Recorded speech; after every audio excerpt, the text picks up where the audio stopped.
F'Awwissu li għadda n-numru ta' ħaddiema full-time żdiedu bi 3.6%. Dan ħareġ minn ċifri tal-Uffiċċju Nazzjonali tal-Istatistika l-NSO. F'din l-istatistika ħareġ kif in-numru ta' ħaddiema full-time f'Awwissu kienu ta' iżjed minn 240,700 persuna.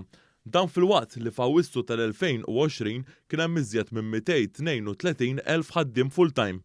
Dan ifisser li f'Awwissu tal-2021 kien hemm żieda ta' kważi 8,400 ħaddiem. Minn dawn il-ħaddiema full-time f'Awwissu kważi 190,000 ħaddiem huma ħaddiema fis-settur privat, filwaqt li ftit iżjed minn 51,000 ħaddiem jaħdmu fis-settur pubbliku. F'Awwissu tas-sena li għaddiet aktar minn 28,000 ħaddiem kienu jaħdmu għal rashom. L-NSO qal kif fl-istess xahar kien hemm kważi 146,000 ħaddiem full-time irġiel, waqt li kważi 95,000 kienu nisa. L-NSO qal ukoll kif l-iżjed żieda ta' ħaddiema bejn Awwissu li għadda u Awwissu tal-2020 ġew permezz tas-settur tal-arti u anke tal-kostruzzjoni.